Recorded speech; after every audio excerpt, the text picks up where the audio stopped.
Bismillahirrahmanirrahim. Alhamdulillahi Rabbil Alameen. Ar-Rahmanir-Rahim. Maliki Yawmiddin. Iyaka na'budu wa iyaka nasta'in. Ihdina as-siratal mustaqim. Siratal ladhina an'amta 'alayhim. Ghayril maghdubi 'alayhim waladdallin. I begin in the name of God, most merciful, beneficent.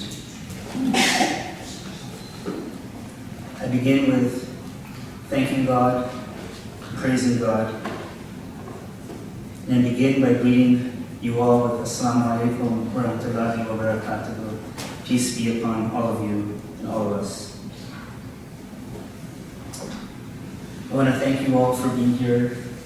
I want to thank Reverend Dr. Dorsey Blake, my mentor, my friend, someone who I have looked to for guidance in all matters academic and spiritual, and who has guided me through the GTU as well.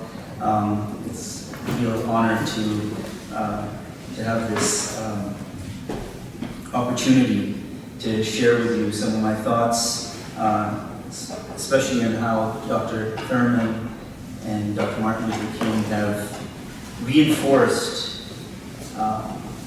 lifted up many things in my own tradition, the Islamic tradition.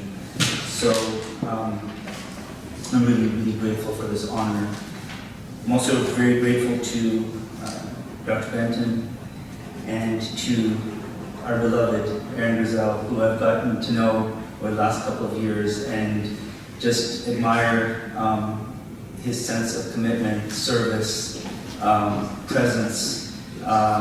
I look forward to him being in the room wherever he goes. Like I hope Aaron's here, fills up the room, and just really grateful for all the work that you're doing and the NorCal MLK Foundation is doing, and honored that the Center for Islamic Studies can be a part of this. I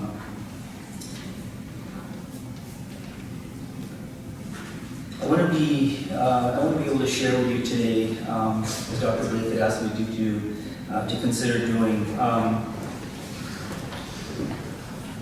how the work of Dr. Thurman and Dr. Martin Luther King has had an effect on me personally, but also how I see some of their work, how we keep thinking about their legacy in the context of Islam, Muslims, and Islamophobia today. So I'll share some of my thoughts with you on that. As I came in today, I hadn't been here for a while, and so it was heartwarming. I looked at the front entrance notice board and just reading through that, and again, profoundly moved and touched by remembering that this is the place, this is the church for the fellowship of all peoples, that Dr. Thurman, Dr. Fisk had started, had inaugurated, the first interracial and interreligious space, church, place for all peoples. And I was thinking, at a time where we find that difficult to do today, I can only imagine in 1944 what that may have been like. So it's again a deep honor to be able to be in this space and to know that we are here because of that commitment, and may it continue. I want to lift up two or three themes that I think bring. I actually came to Dr. Thurman's work through the work of Dr. Martin Luther King, even though Dr. Martin Luther King's underpinnings and spiritual underpinnings, as Aaron reminded us, were from Dr. Thurman. But there are overlaps that I see in their works, especially around themes of justice, of course, freedom, equality, but one of mutuality as well.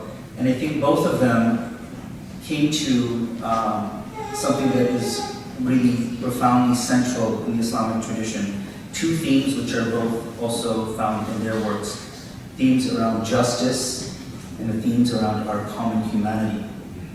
And I wanted to raise up this idea of a common humanity, not one which erases our particularities, not one that tries to do away with that and transcend all of that, but come together in our common humanity because of our particularities, because of the particular context in which we come from, because of that diversity. So in the Islamic tradition, these things are tied. Justice is tied to equality, or probably even better, equity. And it's tied to diversity, issues of diversity. So the Quranic chapter 16, verse 90 says, "Indeed, God commands justice and the actualization of goodness, the realization of beauty." And an often recited verse that you may have heard before, chapter 49 of the Quran, verse 13. It says, God says, "O humankind, we have created you of a male and female, and made you nations and tribes so that you may know one another. Surely the noblest of you in the sight of God is that person who is most God-fearing, most God-conscious, who is pious."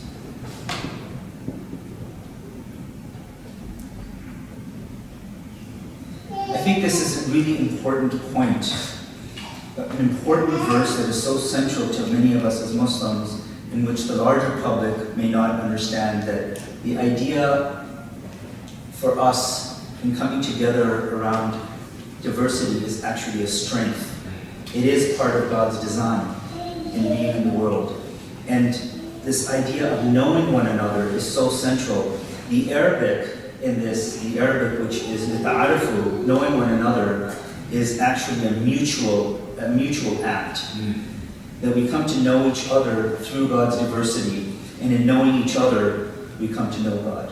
So it's what we've often referred to as the horizontal relationship and our vertical relationship. Our relationships to each other and how we treat each other is how we then relate to God. So I think these are sort of central ways to begin. I wanted to think about these themes in the context of the gross injustice happening in our country and around the world today.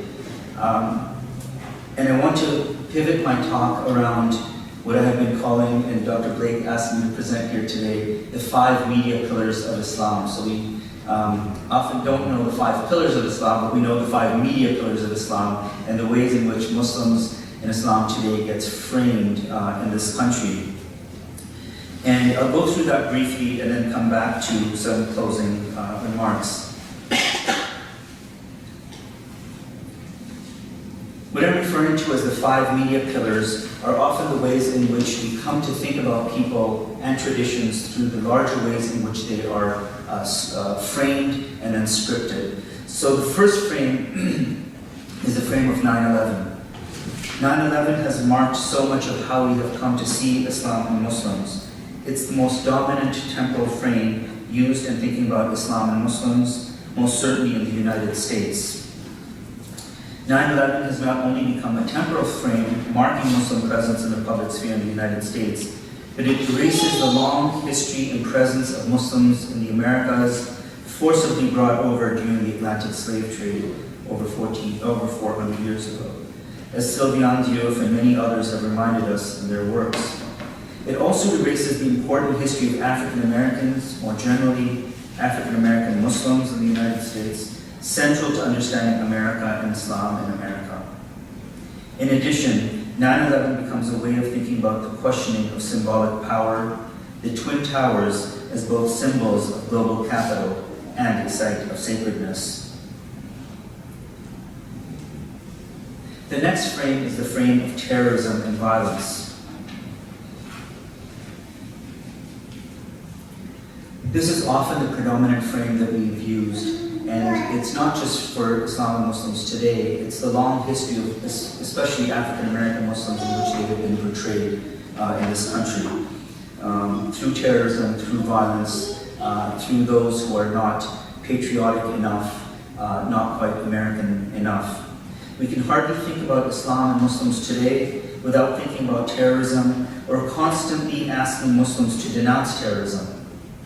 Jihad, Al-Qaeda, Taliban, Burqa, Madrasa are all English words, and most of the American public knows them only as English words. Afghanistan, Iran, Iraq, Palestine, Syria, Guantanamo, Abu Ghraib, history of terrorism, of slavery. Never think about slavery in the context of that being a certain kind of terrorism. These are all frames and archives through which we think about Islam and Muslims, consistently connected to violence. Some forms of violence shock us, while some do not, even as they destroy lives. Our different responses to violence are also related to whose lives count as lives to begin with. I would argue that some forms of violence are acceptable to us when we perpetrate violence on others, justifying it as being in their best interest and for the sake of freedom, democracy, and security. Yet when these same forms of violence are perpetrated against us, we interpret them as products of hatred, evil, religious fervor, fundamentalism, and terrorism. These forms of violence are differentiated by whether or not they are state-sponsored. It is often the spectacular nature of violence and the lack of predictability of violence perpetrated by Muslims that is said to be the reason for such differentiation. But I would argue the endless war on terror is also unpredictable and has killed far more people. To understand our differentiated approaches to violence and death dealing requires studying these phenomena both in terms of power and in terms of classifying people, individual or collective, as subjects or objects, as victims or perpetrators of violence. I'm reminded of how, when we study the great Martin Luther King, we often study his speeches that are about the march, and we study his speeches about a beloved community. We often forget, it's not often taught, is his Riverside speech. And I just want to lift that up as an important piece, I think, that he made just a year before his assassination. That speech, Beyond Vietnam, Time to Break the Silence, I think is a profound one that we should study more, that we should reflect upon more, and that in fact speaks to our times probably more than any other speech of Dr. King.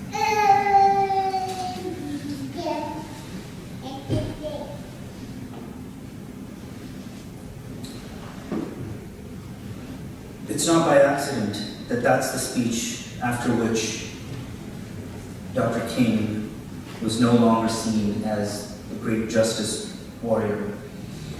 If we looked at the headlines, the hundreds of headlines after that, he was seen as someone who had betrayed this country. Right?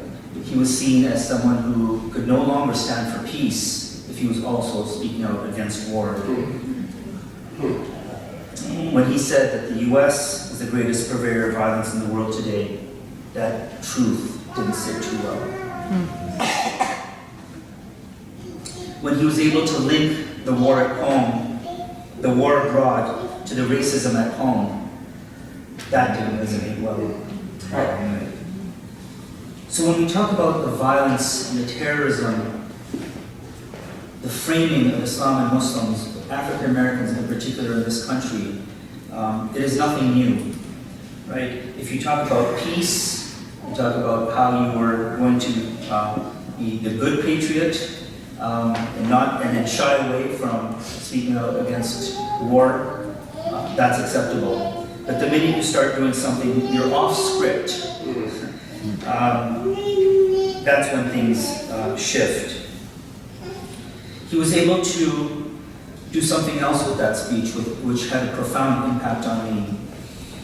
He didn't just see what was happening at home, the racism, the poverty issues, the marginalization of various communities as isolated.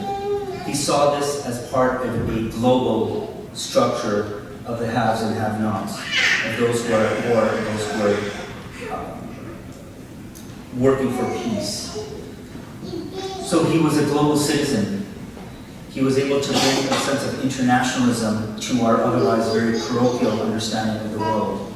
And he was able to do that through the gift of Christianity, through his own religion, but also knowing that this was in conversation with other traditions, as Dr. Thurman has written about so extensively.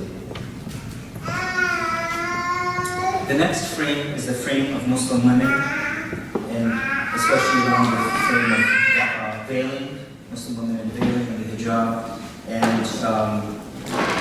And we often talk about Islamic patriarchy, as if patriarchy were intrinsic and limited to Islam and Muslims. Our concerns about women driving in Saudi Arabia, honor killings in Pakistan, or saving Afghan women from the Taliban-imposed burqas, itself having a long colonial history, seem misplaced and excessive given the alarming rate of rape of women in the United States, or the fact that women are exploited by and enslaved to a multi-billion-dollar beauty and sex industry. Given the magnitude, scale, and insidiousness of the exploitation of women here, one would expect to see a lot more national and collective outrage. It seems then that when defining differences, the defining difference is that women in the West are free to choose their exploitation, and women in the rest of the world, especially the Muslim majority world, are in need of such choices. How do we think about Congresswoman Ilhan Omar?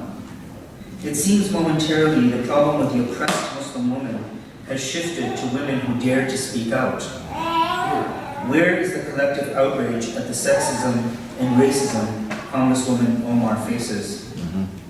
It seems that the Islamophobia that visible Muslim women endure is something that is justified because of their Muslimness, forgetting the sexism and racism so intrinsic to the hate mail and death threats she receives. The next frame is the frame of Islam and the West, or the so-called clash of civilizations. The idea that Islam and Muslims are somehow foreign to America and American values is problematic on many levels and feeds into the xenophobia and racism that claims our way of life as being threatened. As mentioned in the first frame on 9/11, first and foremost, this binary forgets the long history of Muslims in the West, African Muslims who were forcibly brought over to the Americas during the Atlantic slave trade, or the long history of African American Muslims. Or in the context of Europe, we forget to go beyond the immigration debates to remind ourselves of Bosnian Muslims as Europeans. In this frame, the primary discussions generally focus on questions of democracy and freedom, and Islam's compatibility with the West in terms of values, reinforcing somehow that Muslims are less American or less European, returning to the language of us and them, with Muslims having to prove their loyalties.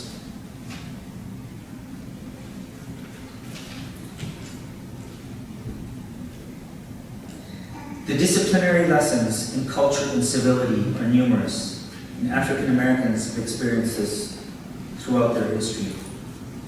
Whether it is how not to be offended or how to be properly offended, are controlled by a machine that hardly self-reflects on discriminatory ways in which offense or harm is caused, and the differentiated ways in which protections are offered to some, but not to others. The last frame is the frame of the Middle East. If 9/11 is the temporal frame through which we think about Islam and Muslims in America, the fifth frame is the Middle East as the geographical and spatial frame. The focus on the Arab world and on Israel and occupied Palestine is central to this frame, even though we know that the majority of Muslims live in the East, namely in South Asia, with the largest Muslim majority country being Indonesia. While a focus on the Middle East may be relevant, given the origins and practice of the faith, for example, the annual pilgrimage to Mecca, and the centrality of the Arabic language, the fixation on the Middle East is usually tied to politics, oil, terrorism, Orientalist fantasies, and is generally not about the profound intellectual contributions of Arabs and Muslims to the West, including the long legacy of contributions by African Americans and African American Muslims, and including the incredible history of Arabs and Muslim contributions to the sciences, aesthetics, architecture, and art. This good Muslim, bad Muslim divide that I think African Americans know all too well about what it means to be a good patriot and what it means, as I mentioned earlier in the speech about Vietnam, what it means to speak out, is captured humorously in Andrew Shryock's work on Islamophilia and Islamophobia. And I just want to quote, might give us a little smile. The good Muslim as a stereotype has common features. He tends to be a Sufi, ideally one who reads Rumi. He is peaceful and assures us that jihad is an inner spiritual contest, not a struggle to enjoin the good and forbid the wrong through force of arms. He treats women as equals and is committed to choices in the matter of hijab wearing and never advocates the covering of a woman's face. If he is a she, then she is highly educated, works outside the home, is her husband's only wife, chose her husband freely, and wears hijab, if at all, only because she wants to. The good Muslim is also a pluralist, recalls fondly the ecumenical virtues of medieval Andalusia, and is a champion of interfaith activism. He is politically moderate, an advocate of democracy, human rights, and religious freedom, an opponent of armed conflict against the US and Israel, and finally, he is likely to be an African, a South Asian, or more likely still, an Indonesian or Malaysian. He is less likely to be an Arab, but as the friends of the good Muslim will point out, only a small portion of Muslims are Arab anyway.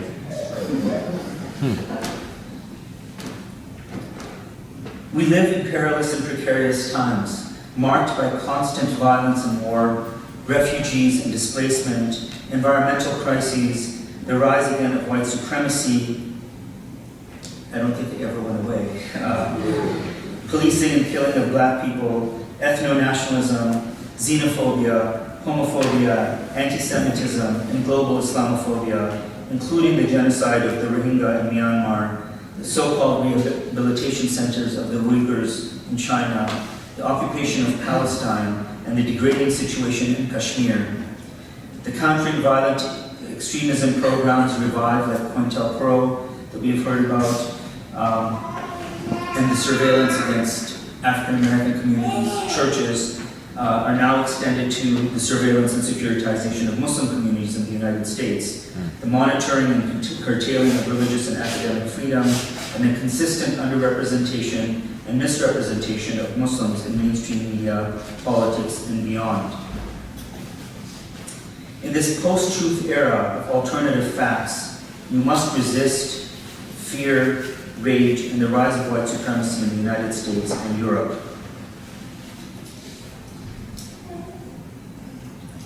The need to understand Islam and Muslims and our interreligious understanding is critical, not only for reasons of historical exclusion, but also to acknowledge the profound contributions that Muslims have made to Western civilization.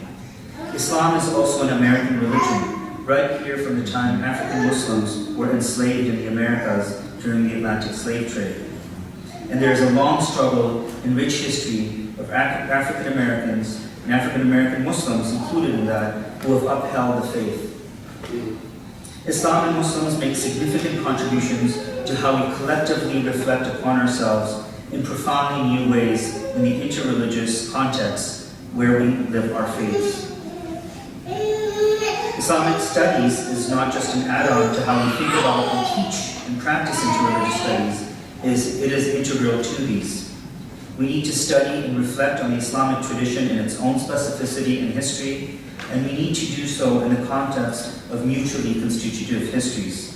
Histories of overlap, entanglement, and messiness, but also histories of shared intellectual and spiritual learning.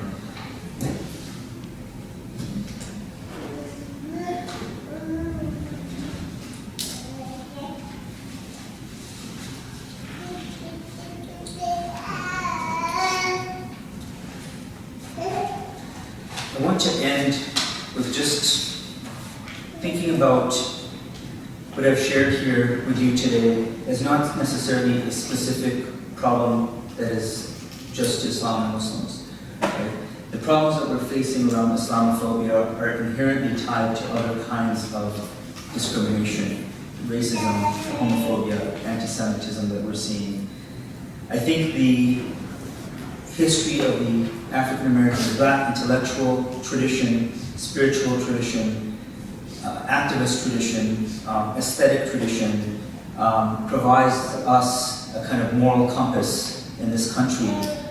From whatever backgrounds we are, I often say this in my classroom, that the indebtedness to African Americans, to our world, to the Americas, is profound. And I think it gives us a particular lens on the world that will help us keep focused on issues of social justice, freedom, democracy, and equality. I want to leave on a happier note, and one that, a quote that you've heard many, many times by Dr. Thurman, which I find profound and moving all the time. Don't ask what the world needs. Ask what makes you come alive, and go do it. Because what the world needs is people who come alive. I want to thank you for this great honor, and if I may, I'd like to share a prayer with you from the Islamic tradition on peace.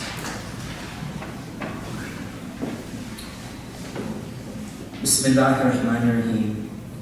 Allahumma anta salam, wa minka salam, wa ilayka yarji'u salam. Hayyina rabbana bis salam, wa adkhilna dar salam. Tabarakta rabbana wa ta'alayka, ya dhal jalali wal ikram. In the name of God, the Beneficent and Merciful. O God, Thou art the peace, and from Thee is the peace, and to Thee returneth all peace. O our maintainer, give us a life of peace, and usher us in the abode of peace. Blessed Thou art, our Lord the Most High, the Lord of majesty and reverence. Amen. Thank you, Nissan.